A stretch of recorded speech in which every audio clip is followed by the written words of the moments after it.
السلام علیکم۔ فریہ کے نئے ایپیسوڈ کے ساتھ وہیں سے شروع کرتے ہیں جہاں پہ ختم ہوا تھا۔ خلیل یہاں دیکھتا ہے کہ فریہ کے ساتھ کوئی بہت بری طریقے سے بات کر رہا ہے، اس کو بری طریقے سے کھینچا ہے، تو خلیل آ کے اس کے ساتھ لڑنے لگتا ہے۔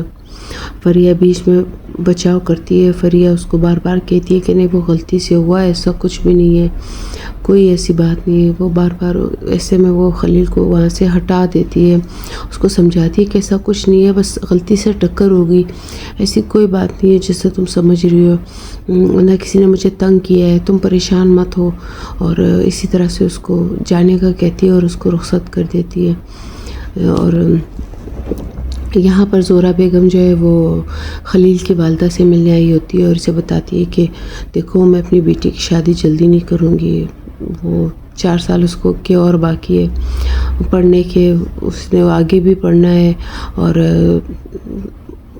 اس کی خلیل کی والدہ کو بہت برا لگتا ہے کہ یہ مجھے جتا رہی ہے کہ یعنی تمہارا بیٹا پڑھا لکھا نہیں ہے۔ وہ بھی آگے سے بولتی ہے کہ میرا بیٹا دیکھو، بھلے وہ کم پڑھا لکھا ہے لیکن ان کے پاس اپنی گاڑی ہے، اپنا دکان ہے، بلکہ اب تو اس نے تمہارے بیٹے کو بھی سہارا دیا ہوا ہے۔ یہاں محمد بھی کام کر رہا ہے، محمد کو پھر دکھایا جاتا ہے دکان کے اندر، وہ کام کرتا ہے خلیل کے ساتھ۔ خلیل تھوڑا پریشان ہوتا ہے یونیورسٹی کو لے کے، وہ کہہ رہے اور وہ محمد سے کہتا ہے کہ اس کے کوئی دوست وغیرہ تو نہیں ہے۔ محمد کہتے ہیں نہیں، اس کے کوئی دوست وغیرہ نہیں ہے۔ یہاں پہ جانسو کی والدہ نے نئی میڈ رکھی ہوتی ہے، تو زہرہ اس کو گھر کا پتہ بتاتی ہے اور یہاں صنم میڈم دروازہ کھولتی ہے اور وہ اپنی نئی میڈ کو اندر کرتی ہے۔ یہاں پہ جو ہے خلیل کی والدہ حسن صاحب کو بہت کمپلین کرتی ہے کہ وہ آ کے مجھے جتا رہی تھی کہ میری بیٹی تو بہت ہی قیمتی ہے، تمہارا بیٹا تو کچھ بھی نہیں ہے۔ حسن صاحب کو بھی غصہ آتا ہے۔ یہاں قرائے اور عامر بیٹھے آپس میں باتیں کرتے ہیں، وہ اب اپنے ساتھ ہانڈے کو نہیں بٹھاتے، الگ بیٹھ کر ہی باتیں کرتے ہیں۔ یہ چیز ہانڈے کی فرینڈز اسے بار بار کہتی ہے کہ کیا تم لوگ الگ ہو گئے ہو۔ یہاں پہ فریہ بات کرتی ہے گنچے سے، لیکن وہ صحیح بات نہیں بتاتی، اس لیے وہ لفٹ کے اندر آ جاتی ہے اور عامر سے دیکھتا ہے تو وہ بھی لفٹ کے اندر آتا ہے۔ عامر سے کہتا ہے میری طرف دیکھو، میری طرف دیکھو، لیکن وہ اس کی طرف نہیں دیکھ رہی ہوتی اور وہ کہتا ہے دیکھو، ہم ساری غلط فہمیاں دور کر دیتے جو ہمارے درمیان تھی، بہت سی باتیں ہوئی تھی، شاید تمہیں بھی نہ پتہ ہو، کچھ مجھے نہ پتہ ہو، لیکن وہ پھر بھی اس سے بات نہیں کر رہی ہوتی۔ اور ایسے میں عامر چلا جاتا ہے۔ یہاں پہ گھر کے ڈیکوریشن کو لے کے بات چل رہی ہوتی ہے۔ ہلدن بہت خوش ہوتے ہیں کہ بہت اچھا تم نے گھر کو ڈیکور کیا ہے نئے طریقے سے، اور باقی وہ تمہارا کام ہے کہ پرانے فرنیچر کا تم کیا کرتی ہو۔ صنم میڈم کہتی ہے لیکن تمہاری بیٹی اس سے خوش نہیں ہے، اور صنم میڈم اس میڈ سے بھی خوش نہیں ہوتی کیونکہ وہ بار بار ان کی باتیں کان لگا کے سنتی ہے، جس سے صنم میڈم بہت ڈسٹرب ہوتی ہے اور دل میں سوچتی کہ زہرہ اس طرح نہیں تھی۔ اور یہاں پہ سیم جانسو اب قرائے کے ساتھ میسیجنگ کرتی ہے اور قرائے کو بھی اچھا لگنے لگتا ہے، اس کا ٹائم پاس ہوتا ہے، اور عامر سے پوچھنے لگتا ہے کہ یہ مطلب آج کل تم کن کاموں میں لگے ہوئے ہو، مسلسل فیس بک پہ ہی رہتے ہو۔ تو قرائے کہتا ہے نہیں، بس ایسے ہی ٹائم پاس کے لیے، اور ایسی کوئی خاص بات نہیں ہے۔ تو عامر بھی کہتا ہے ٹھیک ہے، اب اس کو اتنا بھی مطلب ہیڈک مت بناؤ۔ اور یہ لوگ ہانڈے وغیرہ انہی کو دیکھ کے بات کر رہے ہوتے کہ دیکھو یہ لوگ اب اپنے ساتھ آپس میں ہی رہنے لگے ہیں۔ یہاں خلیل فریہ کے بارے میں سوچ رہا ہوتا ہے کہ اس کو بٹر فلائز بہت اچھی لگتی ہے تو میں اس کو گفٹ کر دوں، اور محمود بھی بیٹھا ہوتا ہے، دونوں ساتھ بیٹھ کے شاید کوئی کھانا وغیرہ کھا رہے ہوتے ہیں اور بات چیت کر رہے ہوتے ہیں۔ ظاہر ہے یہاں پر بھی سارا دھیان خلیل کا فریہ کی طرف ہی ہوتا ہے۔ فریہ کا بلڈنگ ہوتا ہے وہ دکھایا جاتا ہے جس بلڈنگ میں وہ رہتی ہے، اور یہاں یہ لوگ پوچھتے ہیں ڈیکور والے لارا کی والدہ کہ کیسا ہے ڈیکوریشن، گھر کا اچھا لگا یا نہیں، اور جانسو کو کوئی پرابلم تو نہیں ہو رہی، کیونکہ جانسو اب صنم میڈم کے لیے بہت بڑی پرابلم بن چکی ہوتی ہے۔ یہاں پہ وہ سے پوچھتی ہے کہ تم میڈ چینج کر چکی ہو، زہرہ کی جگہ کوئی اور کام کر رہی ہے، تو وہ کہتی ہے ہاں بس نارمل سی بات ہے، یہاں زہرہ اپنے گھر میں کوکنگ کر رہی ہوتی ہے، تو رضا صاحب آتے ہیں اور وہ پیاز کاٹ رہی ہوتی ہے، اس کی آنکھوں سے آنسو نکل رہے ہوتے ہیں۔ رضا صاحب اسے کہتے ہیں نہیں تم رو رہی ہو، تم جھوٹ بول رہی ہو، تم پیاز نہیں کاٹ رہی، تم پیاز کے بہانے رو رہی ہو. اور ایسے میں اس کی انگلی کٹ جاتی ہے. تو رضا صاحب کہتا ہے یہ کیا، تم تو ہاتھ بھی کاٹ دیا. تو اس سے میں زہرا بیگم بہت گلہ کرتی، کہتے تم میرے آنسو نظر آ رہے ہیں، میرا ظاہری چوٹ نظر آ رہا ہے، یہ تو ٹھیک ہو جائیں گے، جو دل کو چوٹ پہنچائی ہے تم نے اس کا کیا ہوگا. یہاں پہ یہ لوگ انتظار کر رہے تھے فریہ کا. اور ہانڈے دیکھتی ہے، کہتی ہے واو فریہ تو رویل فیملی سے تعلق رکھتی ہے، دیکھو دو اس کو باڈی گارڈ لینے آئے ہیں، دو کھڑے اس کے لیے. ان کو یہ نہیں پتہ ہوتا کہ ایک منگیتر ہے اور ایک بھائی ہے، اور وہ سخت پابندی میں اس کو لے کے جا رہے ہیں. پھر دوبارہ سے سین چینج ہوتا ہے اور کالج کا سین دکھایا جاتا ہے جہاں فریہ جا رہی ہوتی ہے اور قرائے اس کو روکتا ہے، اس سے بات کرتا ہے.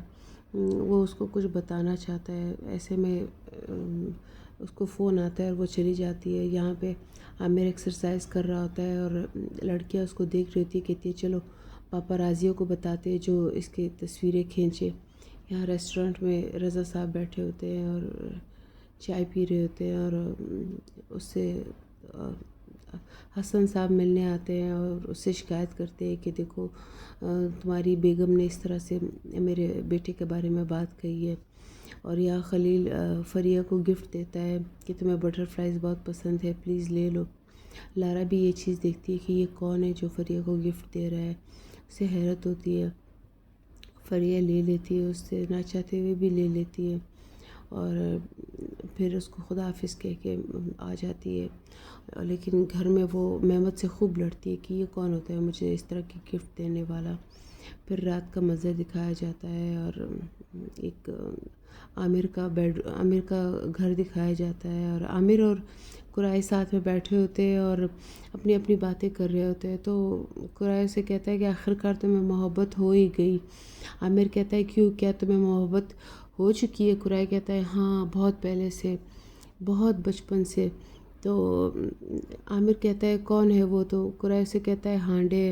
عامر کہتا ہے تم اس کو تم اسے بتاتے کیوں نہیں ہو؟ عامر کہتا ہے تو قرائے کہتا ہے اسے اچھی طرح پتہ ہے لیکن وہ سمجھنے کی کوشش ہی نہیں کرنا چاہتی.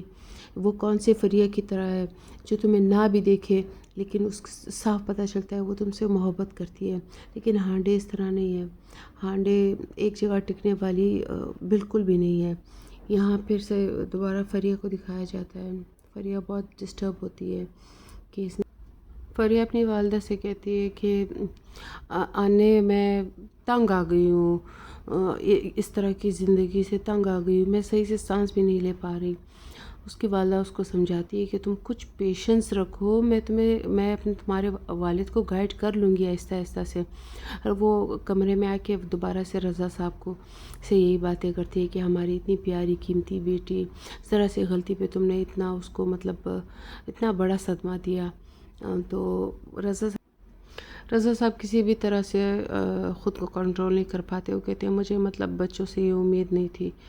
منظر چینج ہوتا ہے یہاں پہ اور کالج کا منظر دکھایا جاتا ہے. قرائے عامر ایک ساتھ ہوتے ہیں. فریہ گاڑی سے اترتی ہے اور اپنے کلاس کی طرف جاتی ہے تو ہانڈے اسے پکارتی ہے اور اس پہ طنز وغیرہ کرنے لگتی ہے اور فریہ چلی جاتی ہے، اسے اگنور کرتی ہے. ایسے میں عامر سنتا ہے. عامر کو شدید غصہ آتا ہے. عامر ہانڈے کو ڈانٹنے لگتا ہے کہ ہانڈے تم کیوں نہیں سمجھتی، ہمارے درمیان اب وہ بات نہیں رہی، نہ اب تم میرے دوست ہو نہ اب تمہارے ساتھ میرا کوئی تعلق ہے، ختم کرو یہ سب. تو یہاں پہ پھر جانسو کو دکھایا جاتا ہے، اس کا چارجر گم ہوا ہوتا ہے. وہ صنم میڈم سے پوچھ رہی تھی میرا چارجر کہاں ہے، نئی میڈ جو آپ نے رکھی ہے چیزیں ادھر ادھر کر دیتی ہے.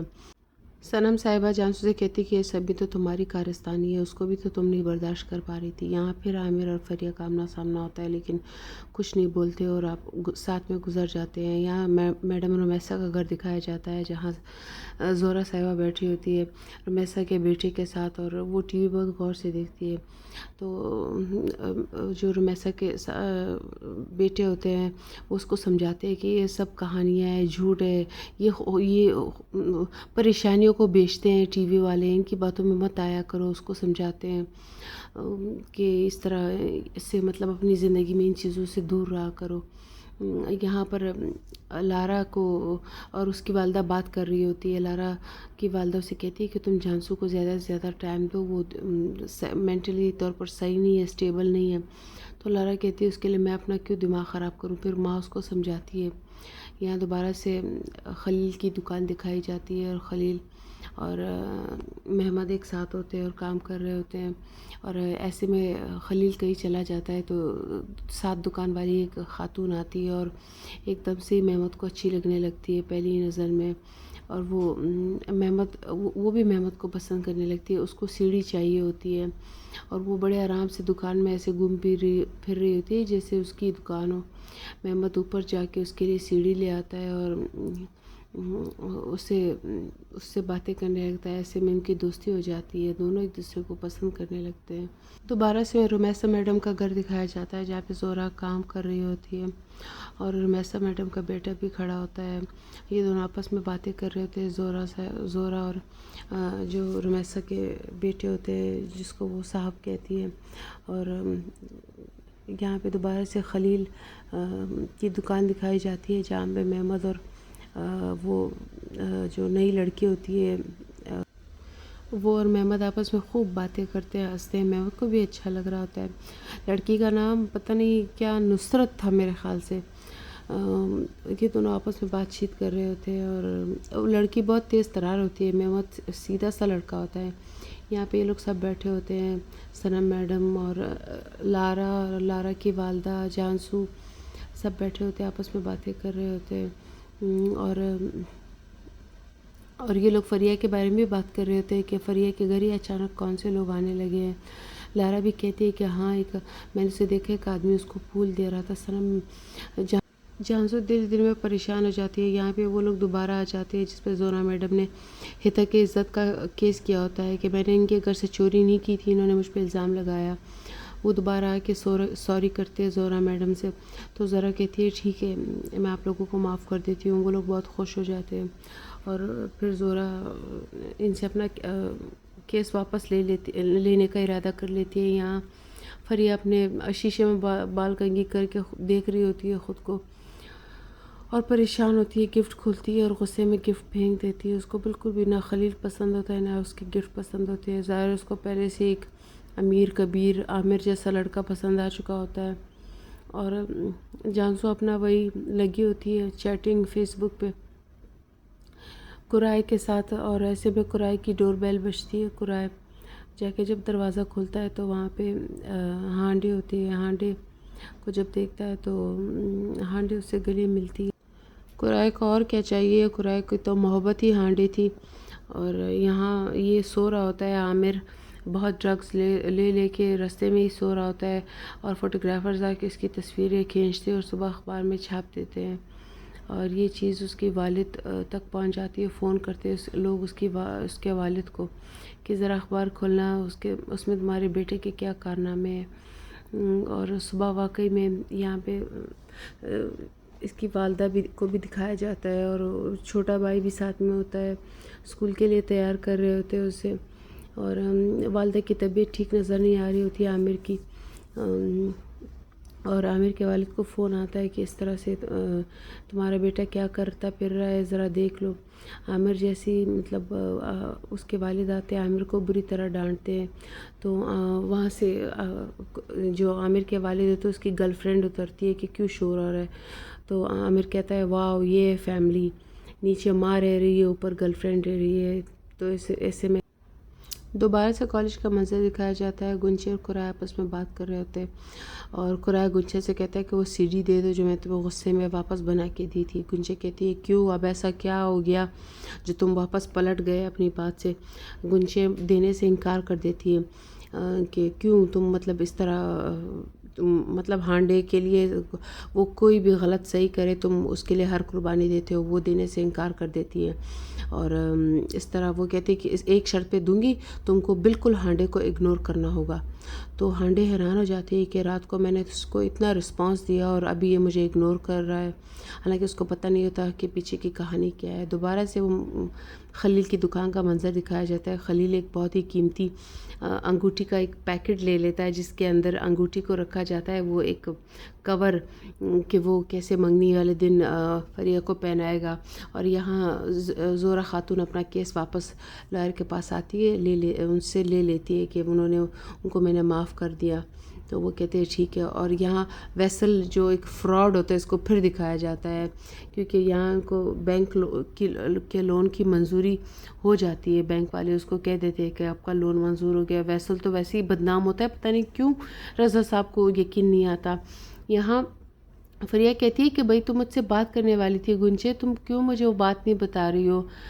تو گنچے ٹاپک چینج کر دیتی ہے، پھر کہتی ہے وہ مجھے ضروری کام ہے، میرے فادر کی طبیعت ویسے بھی ٹھیک نہیں ہے۔ اور یہاں عامر کو تھوڑی سی سنگن لگ جاتی کہ کوئی بات ہے جو سب مجھ سے چھپا رہے ہیں۔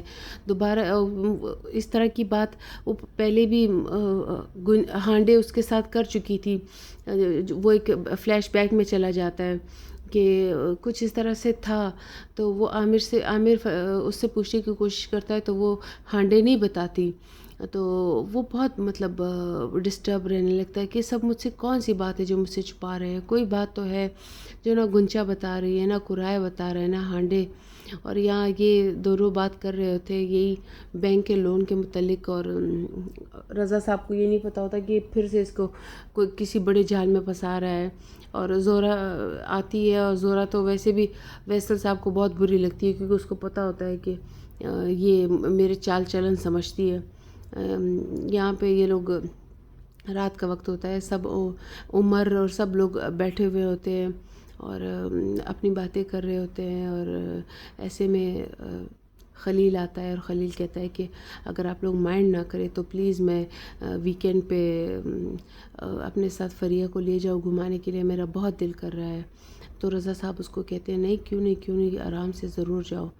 یہاں عامر اور اپنی والدہ کے ساتھ بیٹھا ہوتا ہے اور اسے اپنی والدہ ٹھیک نہیں لگ رہی ہوتی ہے، بار بار پوچھتا ہے کہ آپ کی طبیعت ٹھیک نہیں لگ رہی، آپ جیسے بہت کام کیا، آپ نے بہت ٹائرڈ نظر آ رہی ہو آپ۔ وہ اسے بار بار مطمئن کرنے کی کوشش کرتی ہے کہ نہیں میں ٹھیک ہوں، لیکن وہ خود کو بہت مشکل سے کنٹرول کر پا رہی ہوتی ہے۔ اور یہاں فریہ بہت غصے میں ہوتی ہے کہ اب مجھے یہ بھی کرنا پڑے گا، اب مجھے خلیل کے ساتھ جانا بھی پڑے گا۔ یہ باتیں اس کی والد سنتا ہے تو اس کو بہت غصہ آتا ہے، اس کے والد شدید غصے میں آتے ہیں اور فریہ بھی پریشان جاتی ہے کہ یہ ابو نے سن لیا۔ یہاں جھانسو کی فیملی کو دکھایا جاتا ہے، سب آپس میں ٹیبل پر بیٹھے ہوئے ہوتے ہیں اور کھانا کھا رہے ہوتے ہیں، اور اس کی جھانسو کی چھوٹی اسٹیپ سسٹر بھی بیٹھی ہوتی ہے۔ وہ کہتی ہے کہ پاپا یہ سب کچھ تو اس کی وجہ سے ہوا، آپ کو پتہ ہے پاپا کیا ہوا؟ اس کی ایک عجیب و غریب آدمی سے فریہ کی شادی ہونے جا رہی ہے۔ پاپا کس کی وجہ سے؟ کیونکہ میگزین اس نے سامنے رکھ دیا تھا، اس وجہ سے۔ یہاں پہ یہ اکیلے بیٹھے ہوتے ہیں اور بیوی آ کے اس کو سہارا دیتی ہے، اور جھانسو بہت غصے میں آتی ہے، کہتی ہے یہ جھوٹ بول رہی ہے پاپا، میں نے ایسا کچھ بھی نہیں کیا، میں ایسا کیوں کروں گی، میں رضا انکل کو کیوں ایسا دکھ دوں گی وغیرہ وغیرہ۔ اس کی بہن کہتی ہے جھوٹ مت بولو، میرے سامنے تم نے یہ سب کچھ کیا۔ اور ایسے میں جھانسو اٹھ کھڑی ہوتی ہے اس کو مارنے پیٹنے کے لیے، تو صنم میڈم بیچ میں آتی ہے تو جھانسو کہتی ہے واو ہاں اس کے پاس تو والدہ ہے، میرے پاس تو ماں نہیں ہے نا بچانے کے لیے، جو بھی کیچڑ ہے مجھ پہ لگا لو۔ اس میں وہ ٹیبل سے ساری چیزیں نیچے پھینک کے چلی جاتی ہے اور سب جھانسو کو اکیلا چھوڑتے ہیں۔ یہ چیز بھی اس کو بہت ہرٹ کرتی ہے۔ صنم میڈم تو گھر ہی چھوڑ دیتی ہے اور کسی ریسٹورنٹ چلی جاتی ہے اپنی بیٹی کے ساتھ، اس کے والد بھی کہیں پہ چلے جاتے ہیں۔ یہاں زہرہ اپنے شوہر کو تسلیاں دے رہی ہوتی ہے کہ ٹھیک ہے وہ چلی جائے گی، تم دل پہ مت لو۔ یہاں صنم میڈم غصے میں بلڈنگ سے باہر آتی ہے اور رسول صاحب سے کہتی ہے کہ ٹیکسی لا دو، تو وہ جلدی سے ٹیکسی ارینج کراتے ہیں۔ اور یہاں پہ رضا صاحب اور زہرہ بیگم باتیں کر رہے تھے کہ ایسا کیا ان کے بیچ میں ہوا، اور پھر یہ دونوں آپس میں یہ بات بھی کر رہے تھے کہ اگر فریہ کا رویہ ٹھیک رہا، صحیح رہی، تو میں فیصلے میں تاخیر بھی کر سکتا ہوں اور کوئی اور بھی فیصلہ کر سکتا ہوں، تو وہ بہت خوش ہوتی ہے۔ اور یہاں پہ دوبارہ سے جانسو کا گھر دکھایا جاتا ہے، اس کے والد بہت ڈسٹرب ہوتے ہیں کہ کیا ہو رہا ہے، اور جانسو آ کے اپنی تمام غلطیاں ایکسیپٹ کر لیتی ہے۔ اور یہاں خلیل اور فریہ کھانا کھا رہے ہوتے ہیں. جانسو یہاں پہ اپنی تمام غلطیاں ایکسیپٹ کرتی ہے کہ ہاں پاپا میں نے ایسا کیا تھا، مجھے اس پہ بہت غصہ آ رہا تھا، مجھ سے باتیں چھپا رہی تھی، اس وجہ سے میں نے ایسا کیا. لیکن میرا قطعی یہ مقصد نہیں تھا کہ یہ واقعہ اتنا زیادہ اس کی زندگی پہ اثر پڑے گا اس چیز سے. فریہ اور خلیل واک کر رہے ہوتے ہیں دونوں. یہاں بار بار عامر کا فون آ رہا ہوتا ہے، وہ کٹ کر دیتی ہے، اور خلیل اس چیز سے بہت ڈسٹرب ہو رہا تھا کہ وہ بات بھی نہیں کر پا رہے، بار بار فون پہ فون آ رہے. ایسے میں فریہ چلی جاتی ہے، اور یہاں پہ جانسو اور اس کے والد آتے ہیں، اور اس کے والد چابیاں دیتے ہیں رضا صاحب کو کہ زہرہ سے کہنا ہے کہ گھر کو اچھے سے صاف کرے، گھر بہت پھیلا ہوا ہے. تو رضا صاحب حیران رہ جاتے ہیں کہ یہ اس نے کیا، مطلب ہم سے تو یہ لوگ ناراض تھے. ایسے میں یہ لوگ چلے جاتے ہیں، اور یہاں یہ لوگ شاید صنم میڈم کے پاس چلے جاتے ہوں. شاید یہاں زہرہ کو دکھایا جاتا ہے. زہرہ کہتی ہے چابیاں کیوں لی ان لوگوں سے، مجھے ان سے کوئی بات نہیں کرنی. یہ لوگ یہاں پہ آ کے صنم میڈم اور اس کی بچی کے پاس آتے ہیں، اور زہرہ سوری کرتی ہے، اور یہ دونوں آپس میں بات چیت کرتے ہیں کہ دیکھو ایسا آئندہ نہیں ہونا چاہیے. اور یہاں پر مطلب یہی باتیں چل رہی ہوتی ہے خالدون اور صنم میڈم کے درمیان میں کہ مطلب ایسے کیسے کسی کا گھر خراب کر سکتی ہے. اور یہاں پہ عمر اور فریہ اتر جاتے ہیں گھر سے. فریہ کو آوازیں دینے لگتی ہے زہرہ اوپر بلڈنگ سے کہ آ جاؤ یہاں پہ ذرا، اور میں تمہیں ایک بہت خوشی کی بات بھی بتانے والی ہوں. وہ شاید وہ بات بتاتی ہے کہ والد کی بات، کہ وہ یہ چیز کہ اس کے والد کیا کہنے والے تھے. لیکن ایسے میں عامر آ جاتے ہیں. عامر اسی بلڈنگ میں آ کے گاڑی روک دیتے، اور فریہ حیران رہ جاتی ہے عامر کو دیکھ کے، کہ اس کا پیچھا کرتے کرتے وہ یہاں تک آتے ہیں. اور وہ اس کی ماں کو میٹ سمجھ رہے ہوتے. وہ سمجھتے ہیں کہ صنم میڈم اس کی والدہ ہے. یہ بات زہرہ میڈم کو بہت زیادہ دکھی کر دیتی ہے کہ مطلب یہ بھی ہے. اوکے دین دوستو، ڈرامہ ختم.